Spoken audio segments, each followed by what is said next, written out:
What is going on, everybody? Welcome into Point North Podcast, a Northern Shield podcast. And in this podcast, we try to shed light on some of the things that happen on the back end of esports and the professional scene of esports.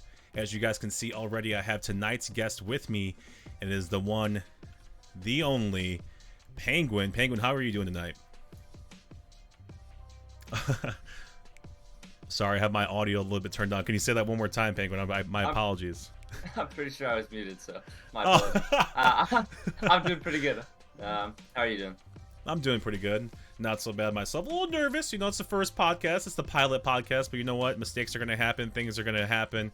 You just have to bear with us because, hey, it's the first episode. No first episodes are perfect, especially when you're producing things yourself. But we do have a wonderful, wonderful guest, myself. I'm just playing. Wonderful host. My name is Whoopsyou. Like I said, once again, ladies and gentlemen, a little bit about myself. I'm a former semi-pro football player. I played semi-pro football, started left tackle. As you guys can see, the lovely merchandise behind me. I played semi-pro football, started left tackle for about 6 years. Before that, I was actually trying to get into the pro scene for esports in general. I was trying to play Call of Duty Modern Warfare 2, trying to get to the pro scene of that, doing a lot of scrims. Essentially didn't make it because I kind of gave up on that dream to pursue football and things of that nature. But I've been gaming my whole entire life, you know, so gaming is just what I love to do. It's something I like to do in my free time, and I've been streaming for about 3 years now. So once again, let me bring in my guest here, Penguin. Penguin, what game do you play essentially? Can you tell us a little bit about yourself? Yeah, so I mean, I play Rainbow Six Siege.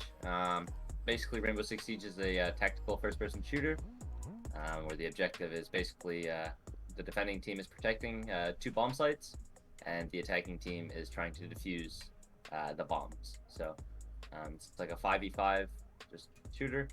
You get like 1 life, and there's multiple rounds that are played. So for comparison, it's kind of like Search and Destroy in Call of Duty. We can kind of compare it to that, correct? Yeah, probably similar to Search and Destroy, or even stuff like CS:GO too. Have you played Call of Duty before in the past, or no? I used to play lots of Black Ops 2 when I was younger. I mean, I was a big fan of zombies, so I played lots of Black Ops 2 and Black Ops 3 zombies, but multiplayer wasn't really my forte. Okay, so it's kind of strange, you know, because you kind of transition, you know, into Rainbow Six, and you're kind of one of the guys essentially in the Rainbow Six scene, you know what I mean? So it's kind of weird that you never really played Call of Duty, because a lot of those guys probably have that CS:GO, that Call of Duty background, the Battlefield background, and I really feel like, you know, Battlefield or Rainbow Six is kind of a good combination of what Battlefield is and what Call of Duty is, you know, because you have the destructibility for Battlefield and then Search and Destroy, like I said, for Call of Duty. I actually did play like Battlefield 4 a lot, like leading up to Rainbow Six Siege. It was actually like the main game I had been playing up until I switched over to Siege, just because of the destruction. I mean, I was a huge fan of that, so yeah. I think it was an easier transition with Battlefield 2. I've always loved the destructibility of, like, for Battlefield, you know. I've always wished Call of Duty would kind of incorporate that.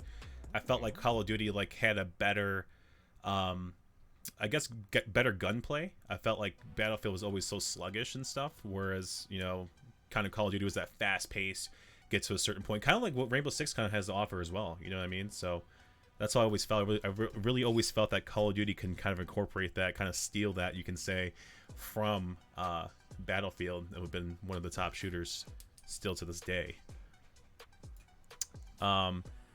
So explain to me what your role is on your guys' Rainbow Six team. I mean, so basically, I kind of just play whatever. Like, it's called flex. It's basically kind of like flex around and play different ops. Sometimes I'm playing more supportive roles. Sometimes playing more frag-oriented roles. It's kind of just like a flexible role. But like the main thing I do, I guess, is like IGL, which is in-game leading. So basically, I just shot call for the team. I say like what strats we're gonna do, what adaptations we're going to make, whatnot. So that's basically what I do. Yeah, so basically you're the team leader, kind of communicate what goes on, like where somebody pushes type thing. Is that what you're kind of saying? Because I'm new to the Rainbow Six Siege. I have no idea. I guess I can say the first time I actually really even watched Rainbow Six is when you guys, I'm kind of jumping ahead here a little bit, so I don't want to get too much ahead of myself, but when you guys went to SI, you know, So basically, that's the first time I actually started religiously watching it to cheer you guys on.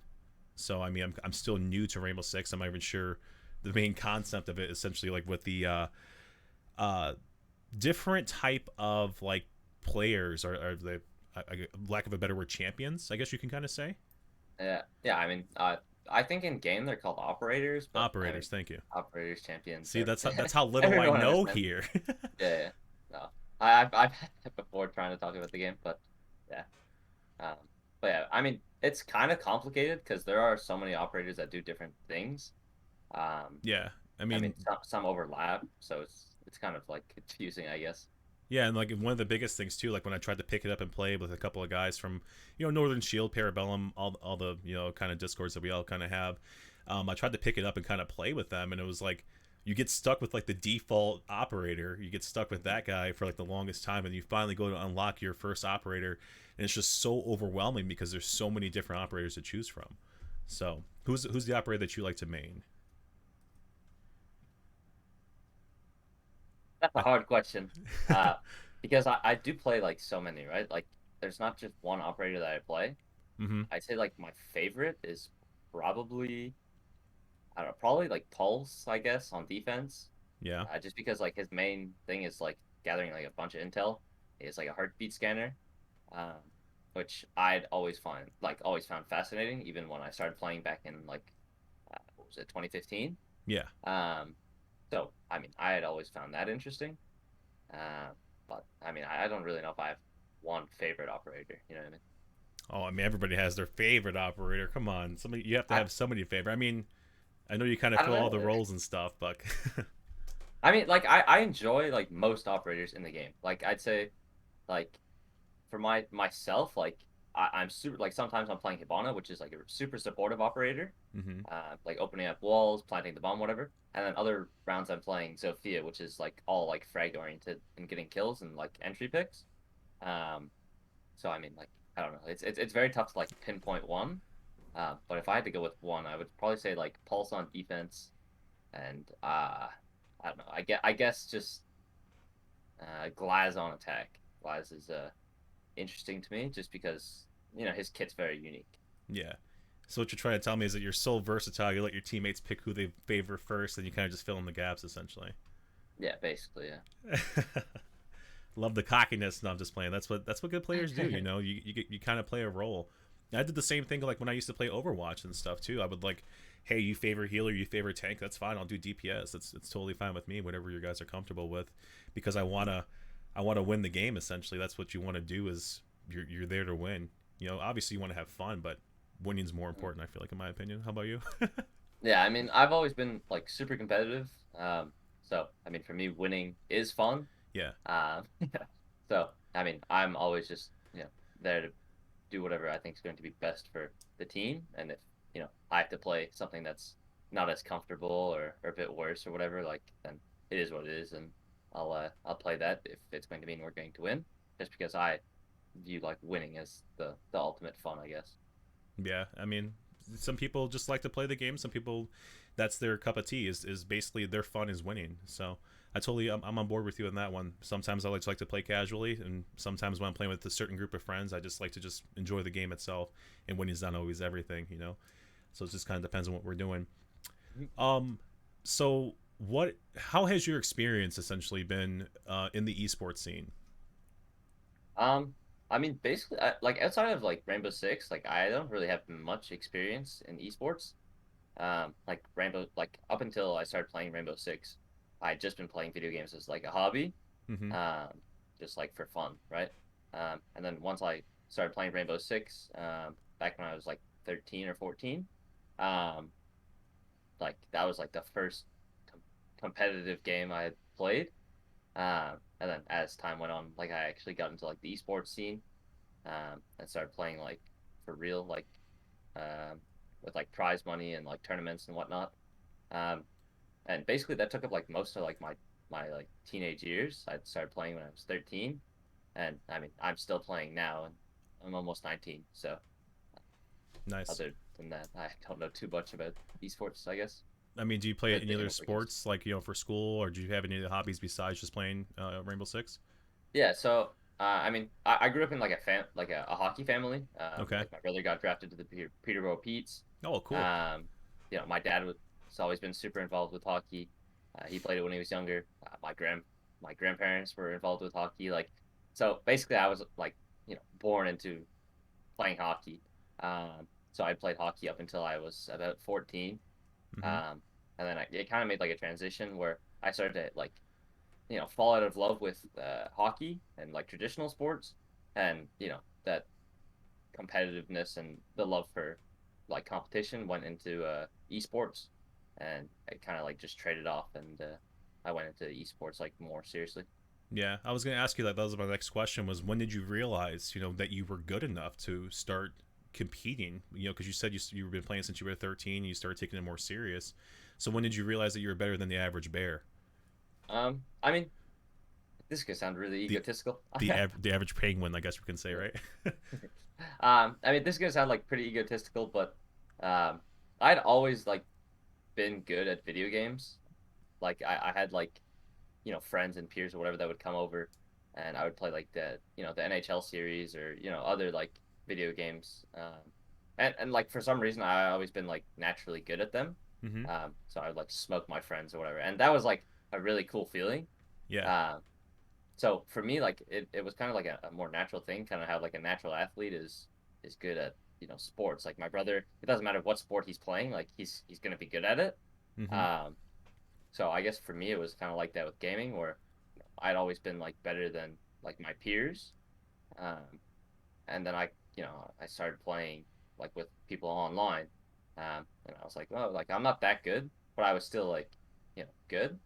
And then as time went on, I started to progress, and I got better and better. And luckily, I got to a point where I was one of the better players in the world.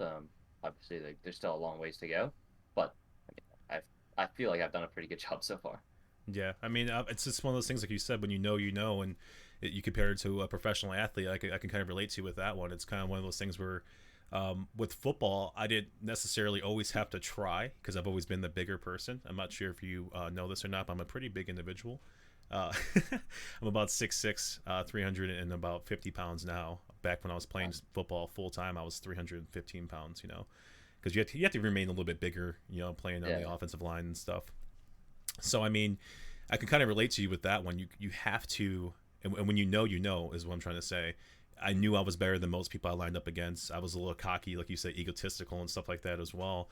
So I mean, there's nothing wrong with that. It's just one of those things where it's people are going to be better than you, people are going to be worse than you. So it's just you kind of tried to turn something into it. The same thing with me with the whole football aspect. So hmm um, my next question for you, I guess, is what organization are you currently with? I know most of us probably know. You're repping the jersey right there. We can see it. So go ahead and flaunt that uh, merch a little bit. I mean, this is the Parabellum or SI shirts, I guess. Yeah. Um, but basically, I played for Parabellum. I think they picked us up back in like March, I'm pretty sure. And we've been with them ever since. Um, I mean, they've been amazing to us, so super grateful for them. And happy to be playing under them as well. Being like Canadian and then being a Canadian organization too. Yeah. Sorry, just seeing somebody in the chat say hashtag ad. I mean, Parabellum is a great. I mean, they are a great organization. I mean, honestly, just the most welcoming community that I've ever came across. To be honest with you, and they will give you just about anybody, as long as you prove yourself, an opportunity. You know what I mean? You don't come in there being cocky, thinking that you're the best, and just prove yourself when you're out there. Then they will give anybody an opportunity. You know what I'm trying to say? So I Yeah. mean, that's just my perspective on it. I'm not sure how you feel about it, about the whole Parabellum aspect of it. But tell me what it's like. How'd you guys get into meeting with Parabellum and stuff? So it's kind of like like a really weird story. We like weird Um, stories on this podcast. yeah. So basically, back in like December of 20 yeah, December 2020, we were playing under an organization called Altiora. And basically they wanted to pull out of Rainbow Six Siege, and they were like, you know what, we don't want to do this anymore. Like if you find an organization, we'll transfer the license. that they had for the league. So basically, we were in talks with Parabellum. We were like, yo, like, we need to find an organization by the end of the year, and then the license will be transferred. Yeah. Um, but basically, we talked with them, and things were going really well. And then they had a meeting with Altiora. And, I don't 100% know what happened at that meeting, but We don't apparently, gotta get into dirty details. We don't gotta get into that kind of yeah, the business side of things. I mean, if you don't yeah. want to, Well, I I mean, forgot to mention to that to you. I forgot to mention that to you before. Like, if you don't want to go into like detail about certain things that you can't talk about or that you just don't know about, it's completely fine. I mean, at least for me, it is because I no. mean, I guess. I mean, like I'm like fairly open to talk about it. Like it's not like a huge like thing. But basically they just had like a meeting. Things fell through. And then, you know, uh, Altior was kind of dragging their feet a bit. And then they pulled out entirely like super last minute on both us and like another roster. Mm-hmm. Um, when the Canadian division was merged with the U.S. division, and basically like we were like, we don't really have anything, and we went and talked with Parabellum. They were talking with us, and then we got the Challenger League spot. Our SI spot was secured, and then basically we struck a deal. Okay, so before you go on any further than that, how'd you end up with Altiorum? So how'd you end up from just playing um, casually day to day? So how'd you end up going to your first event and stuff like that? Let's backtrack to about the age of 14 years old. Yeah. So basically, like when I was 14, like I just started playing the game casually, just like how I was with Battlefield and any other games. Like it was a hobby. And then as I got older, like 15, 16, I started like joining teams and playing like in scrims um and whatnot. Um, and then like through scrims, like through 16 to 17 ish, I had started to like make a name for myself in like the T3 scene. So Mm-hmm. tier three, so you have like tier three, tier two, tier one. Now, how do Um, you? I don't mean to interrupt you, but how do you find these scrims? so there's like discords, Mm-hmm. where you just join, um, and there's like an LFS or looking for scrim, channel. You say the time you need it, how many maps or whatever, Mm-hmm. and then you schedule it with other teams, um, or you just know like other teams, and you can communicate with them through like Twitter, or other social media platforms or whatnot. But basically, that's where we found scrims, and then we would practice. I'd started like make a name for myself. We had won like quite a few T3 leagues, and then basically Altiora was in the Canadian Pro League, and they reached out to me and were like, "Yo, would you be interested in joining?" And this was in like August 2020, and I had been playing, um, you know, in T3 for however many years leading up to it. So I was like, "Yeah, I'll join." They had already, had bought the license for the Canadian division or whatnot, so it wasn't really like kind of like a choice organization wise that I could make. Yeah. It was just this is the offer that's there. So I joined them and I played with them up until you know March. So was it just you that kind of signed with them, or did you come into a team that was already built, or did you take your friends with Um, you? How'd that work? so basically they already had like a team, but they were kind of in like a rebuilding phase, Okay. where they were like moving around like lots of pieces. So I think like there were like four of us that were new to the team. I had never played with any of the players on the team like Eska, Sonar, Euphoria, and Spirits. I'd never played with them. Yeah. Some of them I'd never even heard of, to be honest. Um, but we were like, "Yo, this is what the team is going to be," just because there were some restrictions on like the rules and what changes we could make. So kind of had to deal with it. Yeah. And basically, the goal was just to make sure that we have it like a spot for the next season. Um, and luckily everything worked out like magically, and we actually performed really, really well and won the Canadian division and then qualified for SI. Awesome. Awesome. So do you feel like orgs are kind of necessary, like a necessary way to kind of break through and kind of establish yourself into like a scene, or do you feel like it's more of like a back end type thing, like you said, joining these discords and grinding, or is it just easier, that much easier Um, with an organization? I think more so like the organizations are there for like supporting players, more so than like making a name for them. Like unless it's like an organization like 100 Thieves or whatever, like you being part of an organization is going to make like a huge name for yourself. Hmm. So you do have to like grind and put in the work and have other people notice you, um, and start talking about you. Um, Whereas like an org could help that, but for the most part, it is just like you grinding and getting through like like tier 3 leagues and and practices and whatnot and making a name for yourself. Yeah, because I kind of feel like sometimes people get to a certain spot, they'll sign with an org and they kind of just be content like where they are. Mm-hmm. I mean, I know you just said even earlier you're not done yet. You're not satisfied just yet. Where do you what do you say to that person that's kind of content with like after signing with an org and started boasting and bragging to their friends like, hey, I just signed with this organization? Yeah, I mean, we have a name for that on our team. We call those guys check stealers. Okay. They're just playing for a check. They don't care about winning. They don't care about like, being the best.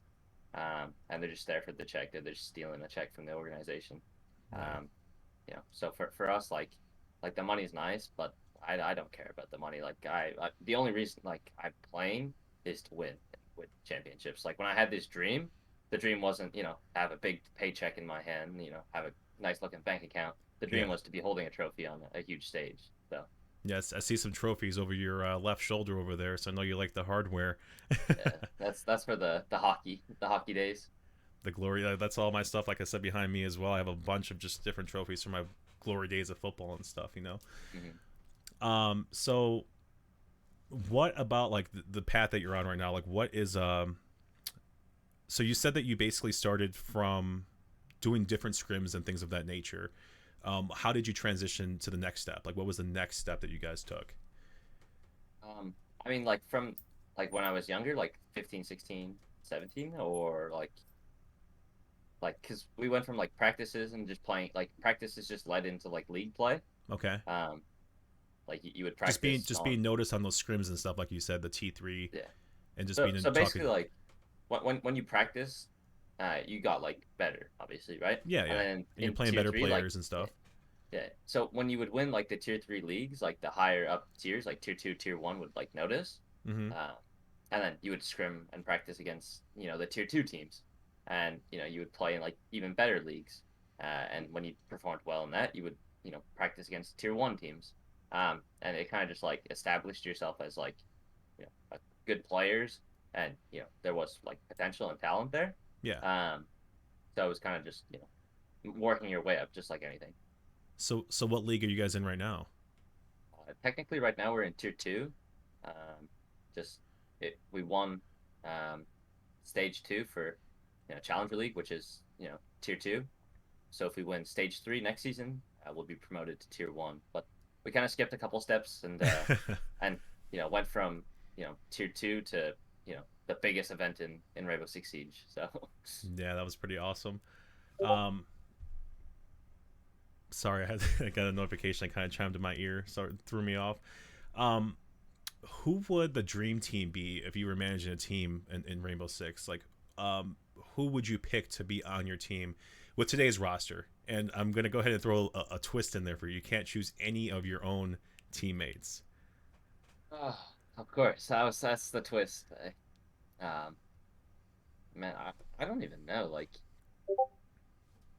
because I am on the dream team, you know what I mean? Like it is like Somebody get this we man's paycheck. Double it, please.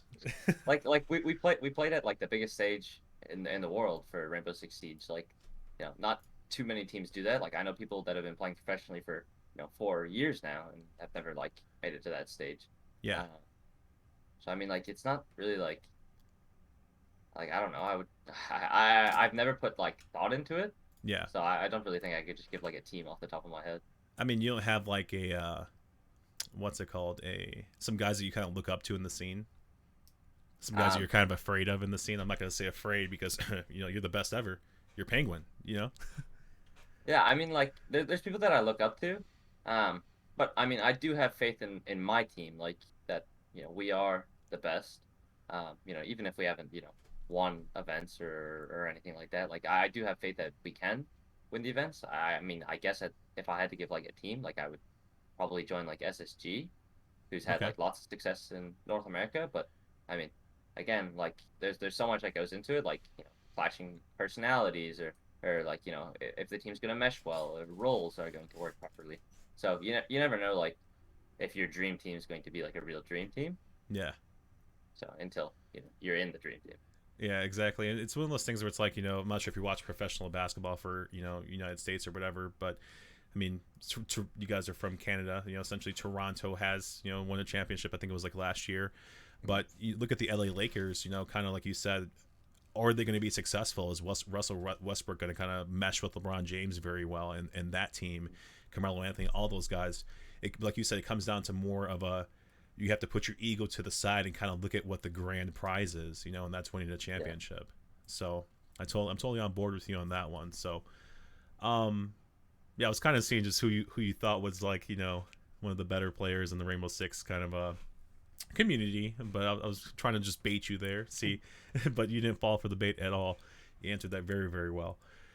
So what would you say the biggest hill in your career has been for you, and how'd you overcome that? I mean, for me, it'd probably be like dealing with the Canadian merge. Basically, like all Canadians kind of got screwed over How's during that? the merge. Can you talk about that, because I'm not too familiar with that? So basically, the Canadian division and the U.S. division got merged together. Okay. And they were going to bring the Canadian organizations over to America and like play in Vegas, like on the LAN. Okay. I remember that. Yeah. But there's not one Canadian player that has made it from like through to the merge. Like there's only one organization that has made it to Vegas, and they don't even have a Canadian player anymore. So wow. Like nobody from the Canadian division is playing in Pro League right now, which if that doesn't say like it failed, then I mean I don't know what does. I mean, I'm not gonna say this, but I mean, I'm gonna have to say it. Do you think it's just are Canada players just not as better as NA players or American players, or is that what it seems like, or is it just you guys just don't have the same shot? We disproved that. I mean, Yeah. we beat out half the North American teams that went to the Invitational. So yeah. I mean, it's just not true. Even if it's not like I don't expect there to be like 8 teams of full Canadians, but when we've proven ourselves to be a top 10 team in the world, yeah. and there's no Canadians, yeah. like none of us are playing at the highest level of play. It shows that the system is flawed and not that the players are like horrible. And this is what this is the point of the podcast right here, because there's a lot of stuff that happens behind the scenes that a lot of people don't even know about. Some stuff like this happens, like you said, the merge happens, and then a lot of Canadian players just kind of get lost in the cycle, don't even get looked at. Some Canadian players, like you said, need to be looked at and need to be brought on that main stage for some of these main teams for Rainbow Six, and like you said, you guys proved that. So I can tell it kind of struck a sore spot for you right there. Yeah, I mean, it really stung because like the goal was to all like for us to play in Vegas, and then it was like, oh, by the way, you're going to play in Vegas, like you guys made it. Yeah. And it was like, oh, never mind, like not anymore because you're Canadian, and like there was a bunch of visa issues, or people weren't looking into visas properly, like that's organizations, and now it's like people are afraid to potentially take a risk on a Canadian player because a visa might not work out or whatever. And now it's kind of just like you are not able to play in Pro League because you're Canadian, which seems like really unfair, and it's kind of a slap in the face. And we've all been working really hard for 2 years now trying to get back into the NAL, and we're hoping that stage 3, like everything goes smooth, we win that out, and then we should be good. But again, everything can fall through like it has before. Yeah, I mean, it's just unfortunate. Like you said, you kind of want your country to be represented regardless of who is there, and you just want the best players in general to be there, regardless if they're Canadian or Americans or whoever. You just want the best people there competing, and it just feels like you guys got kind of screwed over there. So, let me ask you something. I'll go ahead and go first with this question. I'll answer my own question before I pass it off to you, because it's a little embarrassing, but at the same time, it's not. What's kind of like your routine? Like, what do you kind of do to get yourself hyped for matches?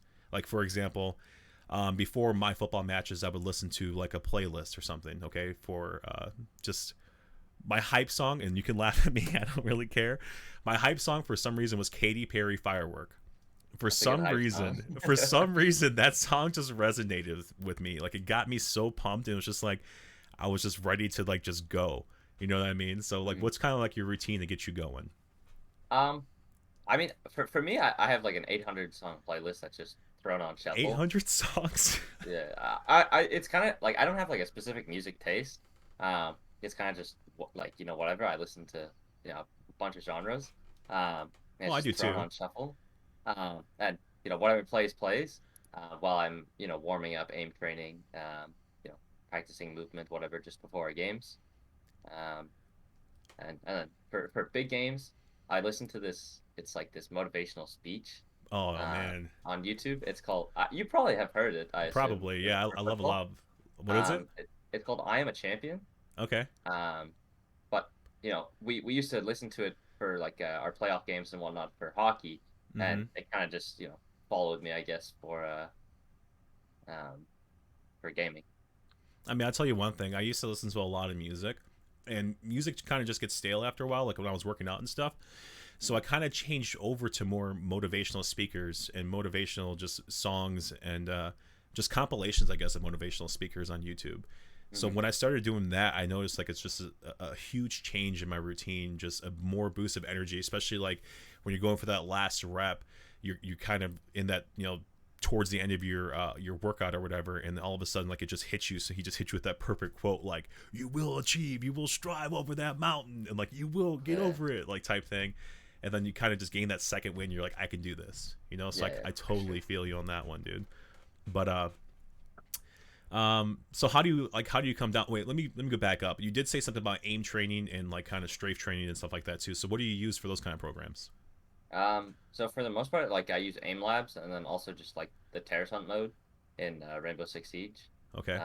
The terrace hunt mode's kind of being tweaked because it's not that great, but it is just there to get you in the flow of like moving and shooting and whatnot. Yeah. Um, so just getting comfortable like playing. Yeah, I never actually really used aim trainers or anything like that, so I'm kind of curious. I started playing like a lot more Valorant and stuff lately, so I Mhm. feel like more aim training would kind of work because it does actually really do it does warm you up, like you said. Mhm. So I mean, just going into a game cold, you do notice a significant difference between when you didn't warm up versus when you did warm up. Mhm. So how do you come down? Like how do you calm yourself down? You have a certain set list, or do you have like a certain just routine to kind of calm yourself down after the matches and stuff? Um, Not really. I mean, for the most part, I'll go back and watch the game um, after playing just to you know rewatch it, I guess. Uh, but for the most part, I don't know. I kind of just don't really have anything specific that I do to like wind down after a game. You don't have like a favorite food. You're just like, this is my go-to food. Like I I'm gonna mean, go ahead and just yeah, chill and just watch some streams back. maybe like chicken wings, Some chicken wings. but for the most part, not anything specific. No, I'm not too picky. You a ranch or a blue cheese kind of guy? Ranch. Oh, okay, So, okay. No, I respect it. I'm a ranch kind of guy too. There's a lot of blue cheese people out there. I don't understand it. I'm not sure yeah. about you. I mean, I have a preference in ranch, so I don't really understand the blue cheese, but whatever. Each their own, I guess. Yeah, that's what I'm trying to say. So we talked about a little bit of like your upbringing and stuff like that, as far as like the stuff that you did before gaming. So Mhm. is your main focus right now Rainbow Six and striving to be better and kind of I'm just kind of curious as to what other things you do besides just playing Rainbow Six. Um, so I mean, like I kind of just like play like Rainbow Six, I guess, at night, but during the day, um, there's a lot of like VOD review or like video review that I'll do. Occasionally I'll go help my parents. They own like a restaurant, so I'll go help out there and do what I can there. But for the most part, my days are kind of just Rainbow Six, uh, watching video, watching myself play, and like what I can improve on, watching other teams play, and picking apart stuff that I enjoy, how they play or what I don't like or whatever, Yeah, and adding it to my game. And then at night, from like 6 onwards, is like the practices, yeah, I six got you. to 11 usually. So are you do people kind of know what you do? Like how do your parents feel about you being like a professional Rainbow Six player? Yeah, so I mean, like my parent, like everyone in my family has been super supportive, which has been like amazing because I know there's a lot of people that aren't supportive, Yeah. but my parents were super supportive. My dad took him a bit longer to become like supportive because he was like truly heartbroken when I said I wanted to quit hockey. Oh Um, man. but basically my mom was like, listen, you either support him and try and understand what he's doing, or you're just not like you're not gonna have like a strong relationship with your son. Like it's kind of just how it's going to go. Um, you know, he's either going to you know love showing you about the game and you're going to be involved, or he's going to start to resent you. So that's kind of when my dad like keyed in, was like, all right, like I'm actually going to be like supportive of this, and sometimes he's a little bit too supportive, but I mean, I Does don't he know. like show you off to all of his friends, or like Yeah, like a young group of kids? he Like, hey, yeah. my kid plays Rainbow Six for a living. Yeah. Oh, he shows me off with like all his friends like on Facebook. He wears like a jersey all the time. Like it's super sweet. Sometimes a little bit embarrassing, but I I mean, mean, it's just one of those things. You want your kids to be successful. yeah, And on top of that, he has, like you said, probably your name, Penguin, on the back of that jersey as yeah, well. So it's really cool. It's the yeah, same thing of showing off your jersey if you're playing for hockey and stuff like that. yeah. Comparison to your brother and stuff like that. It's one of those things where I have kids. I have 3 boys. So I told them just today, even when I picked them up from school, it was their first day of school. I was like, what do you want to be when you grow up? Because when I was growing up, I wanted to be like a YouTuber. I've always wanted to be like casting and stuff like that too. It's just weird. It kind of came full circle for me after I Mm-hmm. kind of quit playing football and stuff. So it's like, um, I literally looked at him and I was like, I know you watch a lot of YouTube. Do you want to be a professional YouTuber? I can teach you some of the back end of stuff, like so you can get going. And then my other son was like, I want to be a police officer. And I was like, okay, so we can start getting trained for that and stuff like that too. So I'm going to be one of those people that are going to try to, it doesn't matter what you do as long as you're happy. And that's how I Yeah. kind of try to end my streams too, which I know it's kind of lame, but I always end it with never lose your dinosaur, which I kind of stole that from Step Brothers. I'm not sure if you're familiar with that movie or not. Yeah. It's one of my friend's favorite movies. So whenever I go over to my friend's house, we always watch. Yeah, so never lose your dinosaur to me kind of just means just never give up on your dreams, and just pursue what makes you happy in this world. Hmm. People are going to judge you regardless of what you do. So esports kind of doesn't have the same stigma as to how it had like 10 years ago. Now it's Hmm. kind of looked at more of a professional business. A lot of big time people kind of looking into it now. So Yeah. it's just a different stigma. Like you said, your father's proud of you now too. So it's really, really cool. Yeah. So I think we're going to go ahead and take a 5-minute break real quick. It's a good little stopping point, I feel like. So we'll be right back in about 5 minutes. Okay, guys?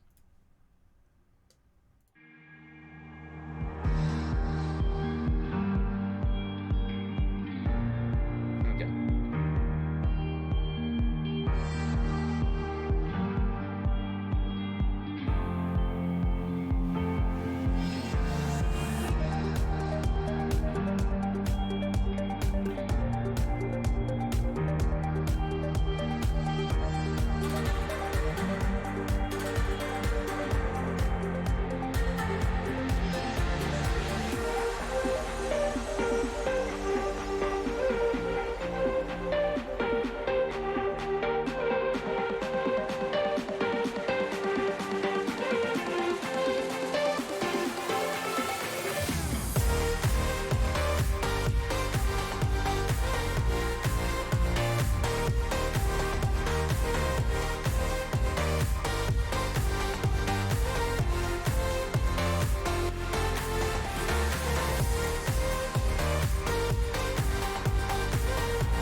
right, welcome back. My name is Whoopsyou. I am your host for this lovely, lovely evening.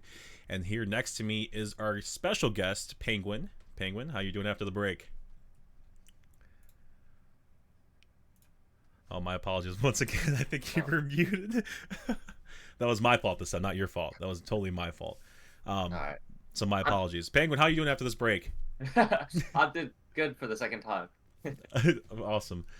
So now we're going to kind of transition over to the stuff that kind of happened. We talked about your early kind of career.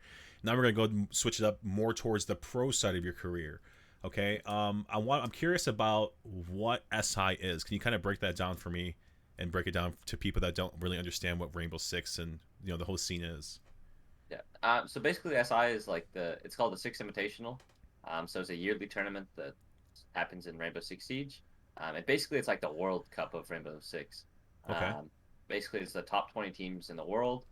Go out to Paris or not. Well, typically it's in Montreal, but the 2021 was in Paris due to COVID. 2021, sorry, was in Paris due to COVID. Well, yeah, basically, like if I were to describe it, it'd be like the World Cup of Rainbow Six. Yeah. I mean, what's the trophy? What's the trophy look like? So the trophy's like a giant hammer. So basically, there's an operator in the game called Sledge, who has a sledgehammer. Um, Kind of and basically, self-explanatory there. yeah, basically.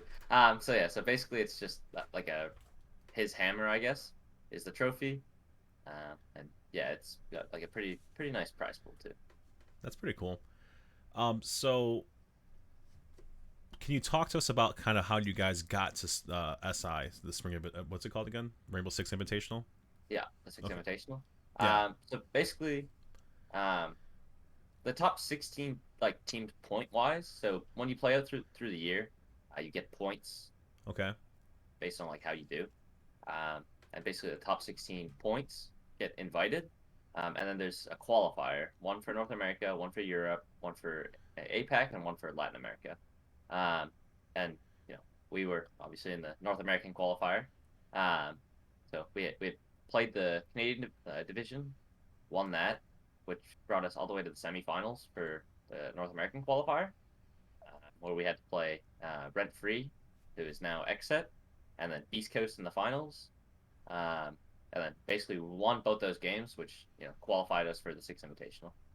And that's like unheard of, right? Because you guys were basically amateurs at this point in your career, and for you guys to come over here and just make such a huge impact on this scene, that was basically unheard of in Rainbow Six community, correct? Yeah, I mean, like for the most part, like people would describe it as like a Cinderella story. Uh, you know, we had relatively like no experience. Like no one on our team had played at an international event.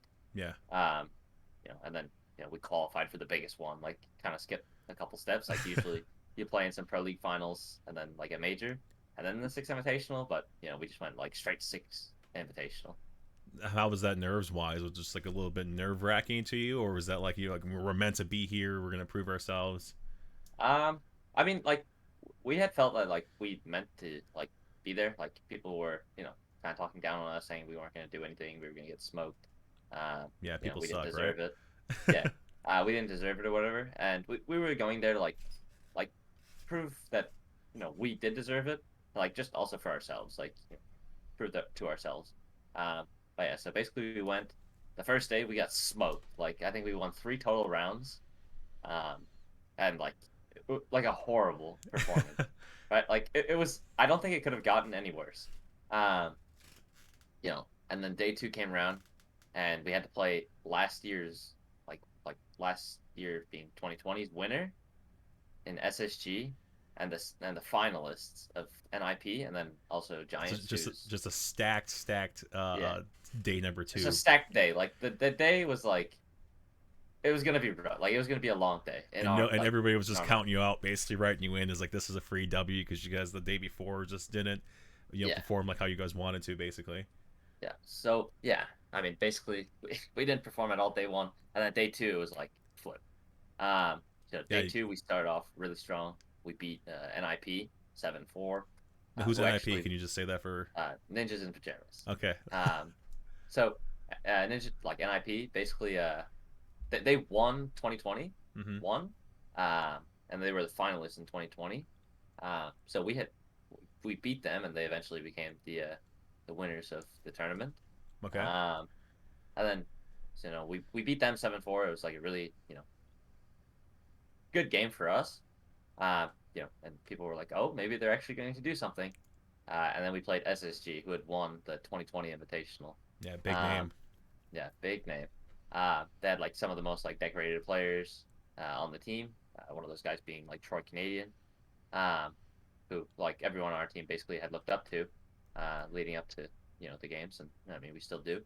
Um, so basically we were gonna play them, and then we won that game 8-7. So like super close. It went to Yeah. overtime, like really close game.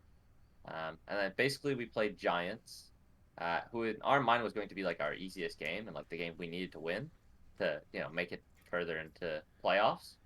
But it was like the dynamic was like interesting as well because Giants has started winning their games as well against really strong teams too. Yeah. So both of us started off with 0 wins on the day, and Giants. So we beat NIP, and then Giants beat like TSM, and Yeah. then Giants won again, and we were like, we need to beat Giants to make sure we don't get knocked out in group stage, Yeah. and it was like, oh crap, like they just won their other games, so now we have to beat like the team we're gonna play. So we beat SSG, and then we get to Giants, and both of us have won both our games. Like we went from 0 points, like both of us didn't play that great day one, to Yeah. like top of the day basically.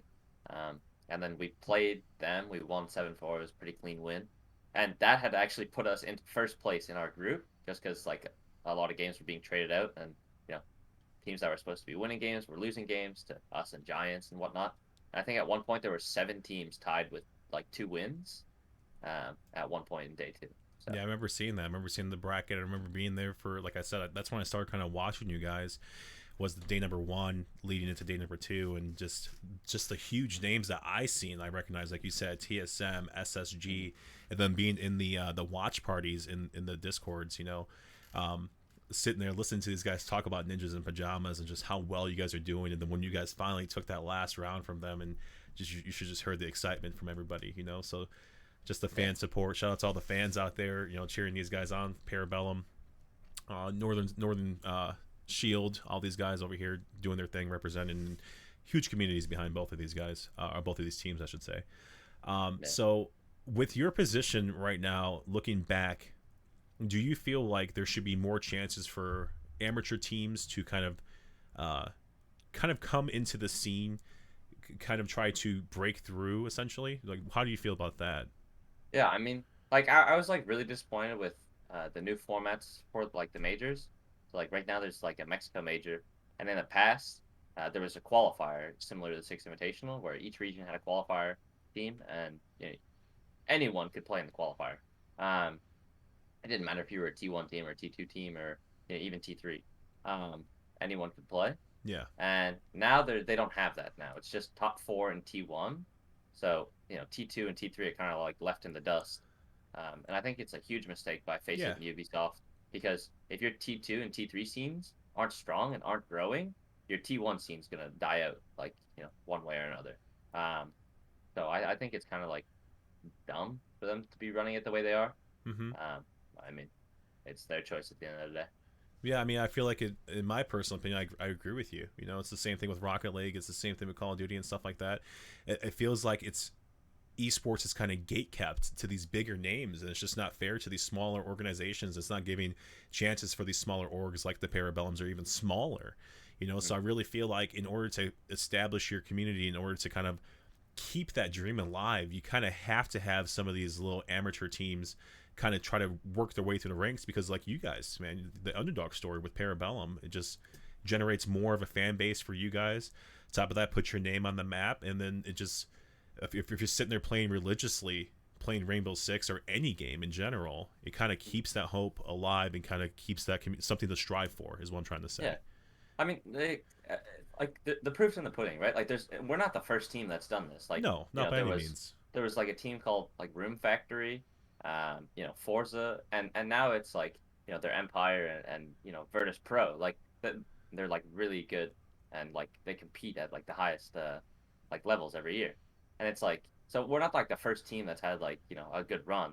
So I think just like gatekeeping it now is kind of like dumb, and it's just making it much worse for everyone in the scene. I 100% agree with you on that one. Um, I really feel like there needs to be less exclusivity, I guess you can say. I'm not sure if that's a word or not. Somebody please look it up for me, but I just made it up. I'm going to add it to the dictionary if it's not. So it just needs to be more open for a lot more people. Give more people Hmm. chances and give them a chance to prove themselves if they should be there or not. Because like you said, there's a lot of tier 2 teams that could probably beat some tier 1 teams or have beat them before in the past, but because they have more followers on Twitter, they have more of a pool to kind of generate more of an audience when it comes to the Hmm. main stage type of thing, then they kind of have they put them above even if they're not the better Hmm. team. Yeah. So with that being said, how do you feel about social media in general and that kind of influencing the esports scene? Um, I mean, I think like social media has like gotten to a point where it does influence a lot of things happening right now. Um, I think like for the most part, it should be used in moderation. Like you should definitely take like feedback and whatnot from social media, but it shouldn't be like the only thing that is considered, right? Yeah. But at the same time, like there are like lots of people involved in the scene that have like some really good ideas, really good points, and are sometimes ignored. And it kind of like it puts it in a weird spot where it's like you can't listen to it too much, Yeah. but at the same time, if you don't listen to it enough, like it really turns people off from even interacting. I mean, 'cause you can't really appease everybody when it comes Yeah. to any certain update. When it comes to nerfing a character, buffing a character, Hmm. maybe certain choke points on the map or whatever. Hmm. But it just you literally can't appease everybody, no matter what decision you make in life. That's why, like I said, make yourself happy because that's all ultimately what matters. Hmm. But I really feel like you said, when it comes to social media, there's a lot of it could be skewed a little bit because a lot of companies look at the followers and certain content that people post and things of that nature. But how do you try to grow your brand? What was it? What was your following before SI and what happened after SI? So I mean, like before SI, I think I had like close to like 1,000 followers maybe. Okay, Uh, And then after SI, like right now, I think right now I have like 2,950, I believe. that's like an exact number. You said like. Well, I mean, like in that ballpark, like give or take, like a couple. Uh huh. Um, I'm gonna look it up right now. I'm pretty sure it's pretty close. 2,952. I think you just got 2 followers thanks to this podcast. I'm just. Yeah, there you go. So yeah, I mean, pretty close. Um, but yeah, so basically it was just you know from the event and us performing well, we had gained like a bunch of following, Yeah. um, which was pretty nice. Yeah, I mean, I remember sitting there too, and like Llama, and a lot of people know who he is. Um, them just sitting there talking about Parabellum and just how much their social media kind of skyrocketed after SI and how much you guys representing them as well. So it's kind of cool to see that change too and kind of push them over. But I don't think they got their check mark just yet. I'm not sure about that one. We're not going to talk about Yeah, that though. unfortunately. Hey, we're we're not. trying. We're trying. We're not going to talk about that though. Yeah. Um, if you can change one thing in esports, what would you do, and how would you do it? Change one thing in esports? Yeah. Like, does it have to be realistic or No, like not how necessarily. realistic? Okay. No. I think if I could change one thing in esports, it would just it's not even like esports itself. It's more so like people involved in esports. It Okay. would be like parental support. I think like that's like one like I've literally watched people be like amazing at the game, quit or resent their parents just because they don't understand. Yeah. Like I knew someone that like I played with who like in practice one day he screamed at his dad and he said, "I can't wait to move out because you hate what I do and Wow. I love what I'm doing and you can't accept it." And I was like it kind of touched me, right? Because like that's huge. Like this kid has like hates his dad just because his dad doesn't understand or won't even like take the time to start to Yeah. understand what he's doing and just like thinks he's just gambling online like and he has no idea what's going on It's a like total different spectrum from you because, like you said, your dad's super supportive. I'm assuming your mother's super supportive as well. But like you said, they're really supportive of you, and they kind of embrace who you become and what you're doing and stuff. And I really feel like it's kind of one of those things where um, their generation kind of just doesn't understand what's going on and how things work, and that's why I Mhm. really feel like we need to open up that kind of aspect of esports and kind of show like, hey, this is what's going on. Like, you look at some of the big deals that happens with 100T, with some of the people investing with them, the Mhm. TSM investments with the whole Bitcoin or whatever that was, Yeah. just some of the big bucks that goes flying around, and these parents just think these kids are wasting their lives away playing video games. Yeah. I mean, like I know a lot of like the older generation see it as just people sitting in like a basement and living in their parents' basement for their whole lives. But it's Yeah, like there's like serious money involved with this, and there's yeah, lots of like there's lots of fans. Like some of the sports that the parents watch are smaller than the esports. Like yeah, more people watch like League of Legends finals and Dota 2 finals than like even the Super Bowl. Like yeah, it's insane how big it is, and it's hidden kind of. yeah. And you would just, if you can open up, the older generation's eyes and see that it's not just sitting in your parents' basement your whole life. It's actually like something that can be legit. I think they'd be more accepting. Yeah, that's one of the toughest things to do, those, because once people get kind of a conception of how things work, or how things are, in their minds, it's kind of hard to change their attitude Hmm. about it. So what's the grand prize for Rainbow Six? So what's like the prize pool for that? So the Six Invitational had it was $3 million Oh wow. uh prize pool, and first place got 1 million. So Okay. Yeah. So I mean, I guarantee if you tell your that kid tells his dad, hey, I'm playing for $1 million potentially, yeah. I guarantee he'll change his whole attitude about that. Yeah, but it's more so like for me personally, it's very easy to say like, oh, I'm playing for this like $1 million tournament, and the parents be like, okay, like that's fine, but it you're not playing for $1 million tournament like from the beginning, just like you're No, not you're playing not. in the Yeah. NHL or you're not playing in the NFL in like football when you're young. So it's a process, Yep. and like let's say you know you want to play in the NFL and your parents were like, you're not making any money at 16, and you're not in the NFL at 16, you're not playing football anymore. Yeah. I Like mean, but it doesn't make sense. but to play devil's advocate here, shoe on the other foot, I mean, it's one of those things too where it is so hard to break through in the esports scene, like you said. It's Mhm. really, really hard. It's really difficult, No, just like it's really difficult to break through in the NBA and the NFL and MLB, whatever you want to do. yeah, It's very difficult to start making those big bucks. So you kind of have to start doing these lower no, tournaments, I I agree, but I think there should be like some sort of acceptance, right? It's not like this isn't something that's going to take 24 hours a day, 7 days a week. Like, yeah, you're gonna have to put in a lot of time in, but it's doable. When I was like playing in T3 leagues, I still had a job, I still got good grades. I'm not saying that there should just be like an excuse and I could just do whatever I want and I just play video games. When you turn 18, like you have to have a job, you have to start to like pay rent or whatever yeah, the situation is, and like actually like contribute because it is difficult to get in. But I think there should be like a level of acceptance if you are doing something like you're getting good grades, you have like a job, um, and okay, like I'll let you like pursue this because like at 18 years old, 19 years old, like you can make it, and you know I don't know, you have lots of time in my opinion. Like when you're 19, like you don't have to yeah, go to school right away and be like this doctor at 24. Like it's okay for you to like pursue like a passion, and eventually like once like if you're like 25 and you haven't like made it, then you kind of have then I'm okay with it being like, okay, like listen, like are you realistically going to make it, and if yeah. you do, you don't really have that much time left. I mean, So that's the idea I had when it came to my football career. I was 25 years old. I mean, pretty much on the tee with what you said, and I started thinking to myself, like, the NFL is a business at the end of the day. Why would they invest in a 25-year-old left tackle? Okay, I have game film, basically.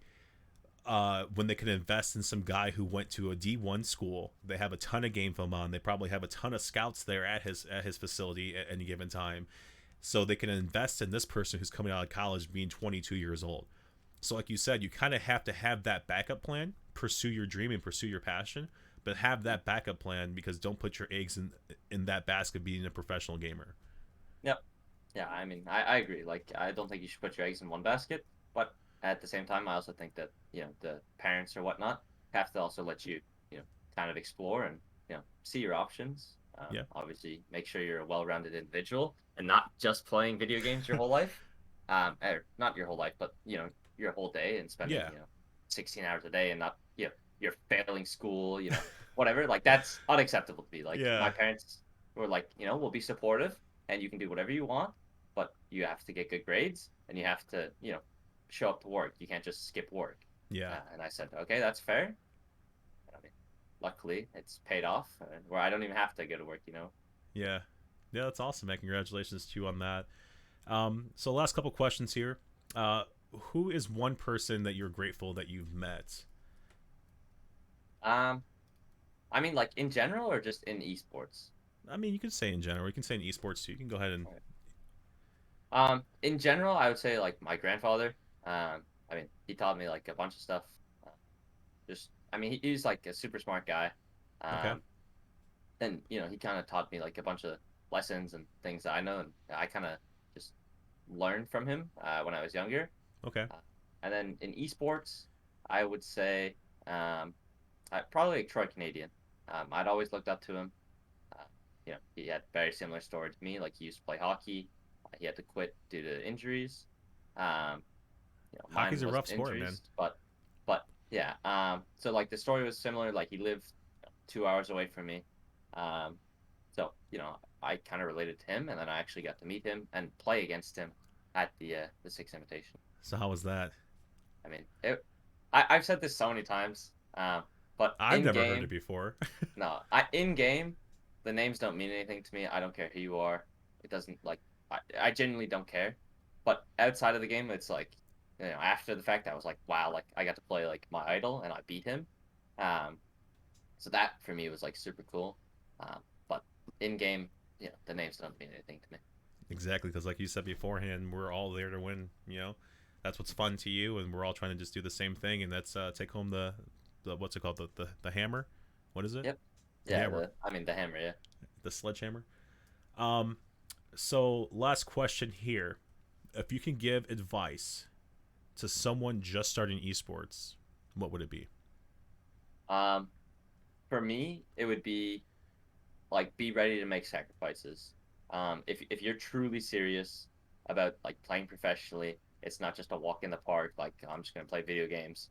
Like there's so many sacrifices. I missed out on like family time. I never spent time with like friends. I like not never spent times, but I had practice at like 6 o'clock, and it wasn't just like oh I'll push practice back. I'll push practice back, and I'll hang out with friends. It was like I have practice at 6, so I'll hang out with you after school until like 5:30, and then I gotta go home.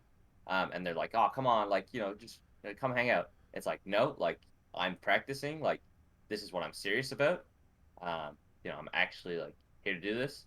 Mm-hmm. I know like a lot of people they say, oh, I really want to make it, I really want to make it, but then oh, but I can't practice on Sundays because that's family time, and I can't practice on Saturdays because I'm hanging out with friends on Saturdays, and then I got school on Wednesday and Tuesday, so I can't practice then, and oh, but I really want to make it. Yeah. No, if you really want to make it, like there's sacrifice you would make. The school time, like your homework or whatever, I did that at lunch. Like all my schoolwork was done before I got home, and I didn't hang out with friends after 6 p.m. when I had practice or whatever. I sacrificed time with family. So there's lots of sacrifices that are involved.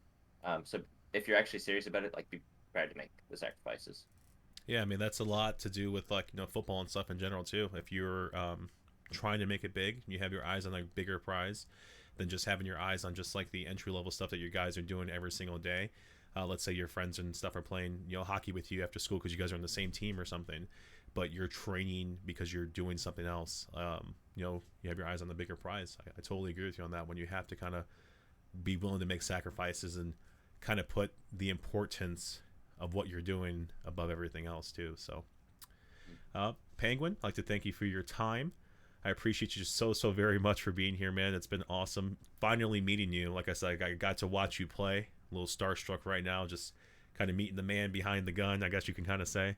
Yeah. So, best of luck to you guys in the future. I know you guys had a an Thank you. event this last weekend, correct? You guys I think you guys Yeah, won we that had one, didn't you? the playoffs for their Challenger League stage 2. So Yeah, yeah. I know you guys did really, really well on that one because I hopped in and I seen a couple of guys watching the match as well. So that was awesome, awesome. Thank you very much for your time. Would you like to plug any social medias of yourself? Anything Um, else that you're doing? I mean, just follow me on Twitter if you haven't already. Or P3NGU1N R6. And I mean, just thank you for having me. It's been a blast. So I appreciate it. Yeah, no problem. And if you want to go ahead and follow me on social media as well, my name is Whoopsyou, and it's at Whoopsyou Gaming on Twitter or at Whoopsyou on Twitch. You guys can go ahead and join us for next week's episode. You guys can find out who the next week's episode is going to be if you follow Northern Shield's Twitter as well. If you guys follow this channel, you guys can figure out who it's going to be as well. And yeah, with that being said, I'd like to thank you to all the sponsors as well, which we don't have any just yet, but we will have some in the future. So keep a lookout for that as well. With that being said, I think we are all done here. Penguin, like I said, man, best of luck. I hope to see you guys on the main stage holding up that trophy one day, man. Thank you. Have a good night. Yeah, you too, man.